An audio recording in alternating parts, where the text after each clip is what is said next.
I'm Amalie.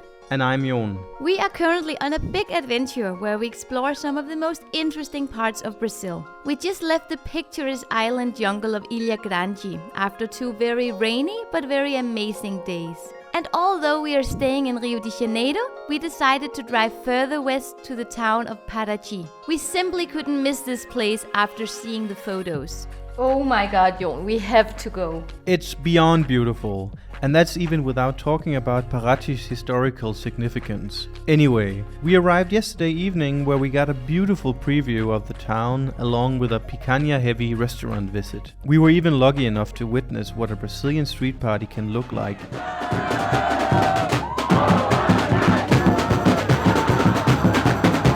And so, we couldn't wait to see what Paraty had in store for us the following day. What's up, my boys? Welcome to PARATY and welcome to KBDM Boutique Hotel. We are staying here today and we are so excited to show you guys one of the most historical towns here in Brazil. Let me just eternalize this moment here. We had picked this hotel as it simply looked too cute to miss. The breakfast table was delicious, but even better was the courtyard. It was so warm and cozy, and it was just super inviting. We could stay here the entire week.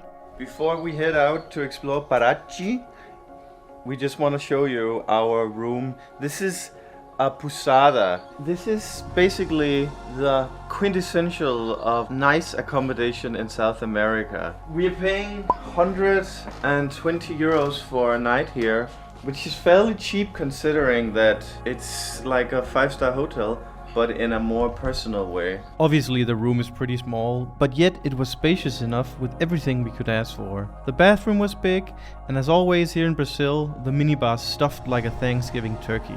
For some reasons we had 2 safes, but none of them big enough to fit our laptops. Overall, the room was a solid 8 out of 10 and we couldn't be happier. One thing that we hate about this hotel room though is this. We've both smashed our kneecap twice. Oh, and it's right on that spot that never stopped hurting, you know? And usually it's like right here and then you won't see it, so yeah.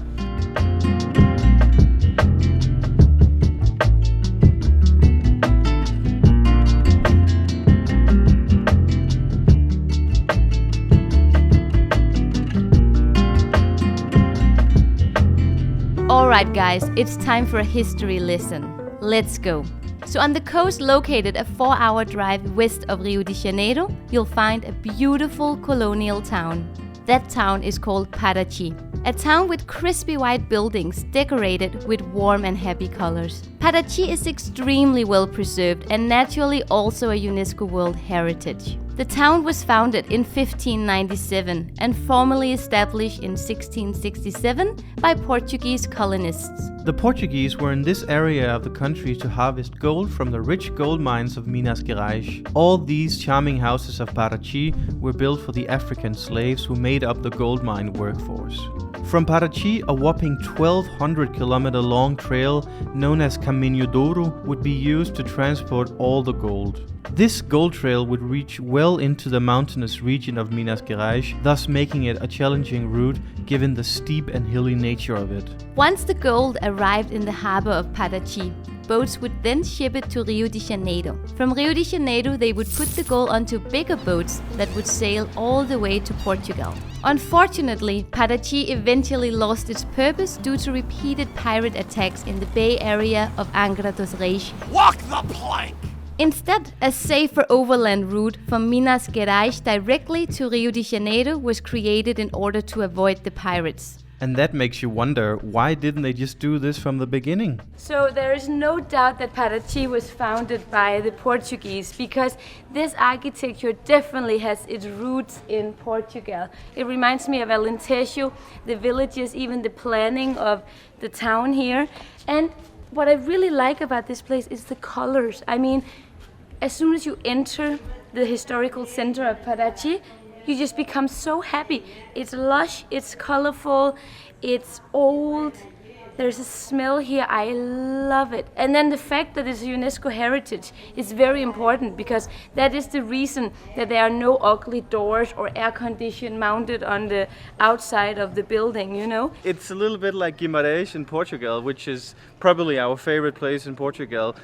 Also a UNESCO heritage. It's one of the most beautiful towns I've ever been to, I believe. And that's why we decided to go here, even though we only have less than a day here. A fun little fact is that every full moon with the high tide, the town actually floods. And that's why you usually will find these puddles of water. And that allows for some terrific Instagram opportunities, if you don't mind making a fool of yourself. One of the things that makes Paraty extra charming is the fact that no cars are allowed except delivery vans. That means you'll see lots of horse carriages, which only add further to the historic vibe and atmosphere. Este mais lindo. É muito, muito lindo.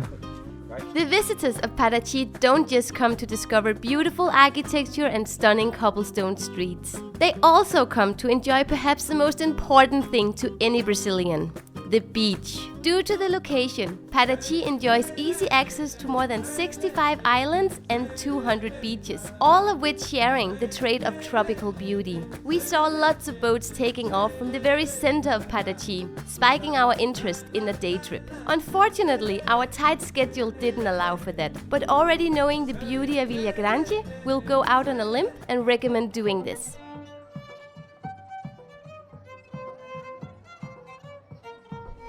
You know, normally I don't care about the souvenirs, but we pass so many cute stores here with really beautiful handcraft. Yeah. And I think that's the thing here, that they actually produce a lot of stuff, so we should go get something for the apartment. Well, besides passing out due to the magical beauty of Paraty, there are actual things to do inside the town. There should be more than enough clothing stores to satisfy both men and women. What we like the most about the shops in Paraty is that you'll find a nice selection of quirky stores with all sorts of creative art and handicraft. You'll even find handicraft vendors on the streets. Is this the kind of souvenir you want to take home? The small one here would fit in the suitcase. We can kill the neighbor's dog with this. Come on, neighbor. Yeah, but I would need the big one. Bom dia. Tudo bem? O preço por este? Mira. 4. 8. Hun vil ikke sælge hende I der. don't think she wants to say. O preço? Noite. 800. You rarely see any international tourists here. But that's because Brazilian people, they love to travel within their country, which I totally understand, because why wouldn't you? The craziest thing is that Brazil only gets 6 million tourists a year. For reference, Portugal got 29 million tourists And that is in 2019. That's 5 times more, even though the country is 100 times smaller. And that is probably due to the fact that the media has made a stigma out of Brazil. Let's not get into politics. So this is a store that has an insane amount of cachaça, and cachaça is the sugarcane juice you use for the caipirinhas we have been drinking excessively since we arrived in Brazil. Even though it's a small town with only 40,000 people, they have many different distilleries here, and I'm guessing some of the best cachaça you can get. Speaking of cachaça, I think it's caipirinha time. Anime, you got some chilies. This is my drug in here. Not related to cachaça, but Carolina Reaper, strongest one. They had it here. Saúde. This is the main purpose of cachaça. This is like a huge topic in its own. It's like whiskey. So Paraty is home to some of the best cachaças. That's why you need to get a souvenir bottle or two. A fun fact is that the distillation technique of cachaça comes from Portugal. Back when the Portuguese explorers went out to the unknown, they would bring the Madeiran version of sugarcane liquor mixed with fresh lemon and orange juice. That's what they call poncha. This was not just to get drunk, but to stay hydrated, as clean water was very difficult to store on the long journeys. Cachaça was such an important commodity back then that at one point it held the same value as gold. But actually, the more caipirinhas we try, the more obvious it becomes that there are a variety of different qualities of these cachaças. And today we tried probably what I think is the highest quality cachaça we have had.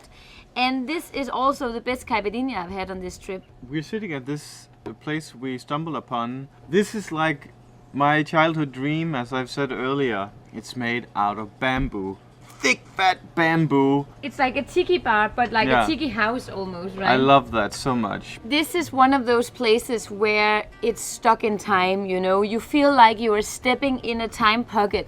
It's like Back to the Future, but reversed, back to the past. And then on top of that, you can add the beautiful nature that surrounds Paraty. You can add the Brazilian people that are so warm and welcoming. Except some of the street vendors. 800. Sabes o root na minha coração, meu coração. Although we had less than a day in Paraty, we spent the remaining time on getting to know cachaça more intimately. And after an undisclosed number of refills and delicious Mongolian barbecue, it was time to say goodbye. Our short stay here in Paraty is already coming to an end. And for some reason, Amelia thought it was a good idea to open our Carolina Reaper and add it to our Mongolian barbecue. It's so spicy. I'm in love with this place. We're coming back one day, maybe later next year. We're already looking at plane tickets. So, obrigada por ver o video. Bye. See you in Rio. See you in Rio. You're driving back? I am. This chili here is just killing me. As mais adidas do mundo. 800.